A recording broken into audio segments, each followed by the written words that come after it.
कहते हैं आज तुम जिस परिवार के वंश चलाने के चक्कर में दिन रात फिर लगे रहते हो, आपकी मृत्यु के बाद कोई आपने याद भी ना करे, 6 महीने रोंगे मुश्किल से। अब आजकल तो 10 दिन में कर दें सारा काम। 70वीं वीर, वर्षी वीर, महीना वीर, वो 13वीं भी 10 दिन में करके फारे करते हैं। कोई आज आप अपने दादाजी को कितना याद करते हो? कभी कोई पूछला, गांव को पूछ ले कि किसका है कहाँ से, फिर जब फलाने दादा का नाम कभी बताना पड़ जाए, जब ना तो कभी ना याद करता दादाजी ने। तो पुण्यात्माओं या भूल ला रखी काल ने, और इन काल के दूता ने हमें ऐसा उलझा रखा है कि पुत्र बिना मोक्ष नहीं।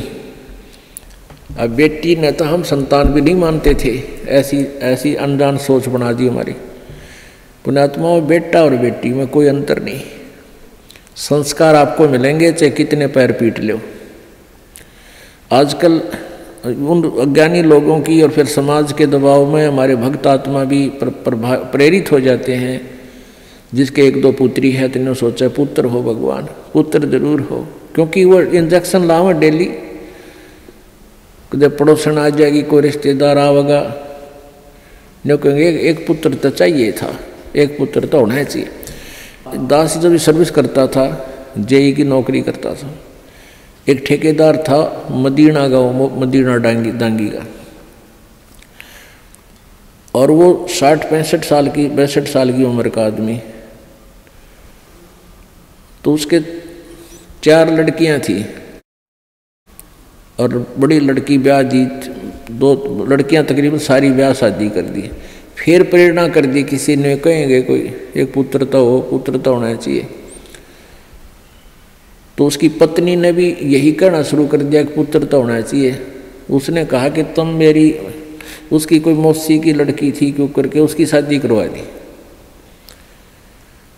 अब वो बताओ, खुद बताओ था ने बोला जी ऐसा हुआ, वो फिर जड़वा 2 लड़की होगी उसके, 5 तो पहले थी और 2 के और आन लागे। फिर वो छक्के मैंने तो ऑपरेशन करागा, पांडा छुटवाया उसका।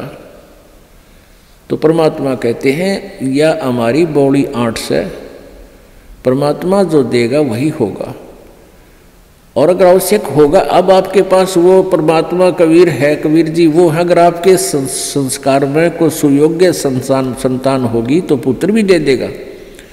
ना तो आज वर्तमान के 80% पुत्रों से ये माता पिता दुखी हैं। पुत्री तो शादी कर दी हुई पराई, यहाँ रहती है तब आपका पूरा काम करे, कभी आज्ञा का अवहेलना नहीं करती लड़कियाँ, और पुत्र छोटा ऐसा लाग जा रहा, खोए अलान ना करूं क्यों, और बेटी कभी नहीं बेचारी मना करती। तो हमने इन अज्ञानी अनजान ऋषि संतों के अज्ञान के कारण हम इतना भेद बना बैठे थे एक आत्मा में, आत्मा वही बेटी और बेटे की। तो इस प्रकार हमारी इन नकली संतों ने हमारा समाज व्यवहार कति बिगाड़ दिया, हमारी सोच बदल रखी थी, जिस कारण से हम आधे से ज़्यादातर न्यो दुखी रहा करते थे। अब वर्तमान में आप देख रहे हो पुत्र, ये बुरी बात नहीं है पुत्र अब, लेकिन इस ज्ञान को प्राप्त करके आपका फिर पुत्र हो चाहे पुत्री आपको दुखी नहीं करेंगे, क्योंकि वो बचपन से इस ज्ञान में भगवान के रंग में रंग जाएंगे, और परमात्मा की शक्ति आपकी भक्ति से आपके साथ रहेगी।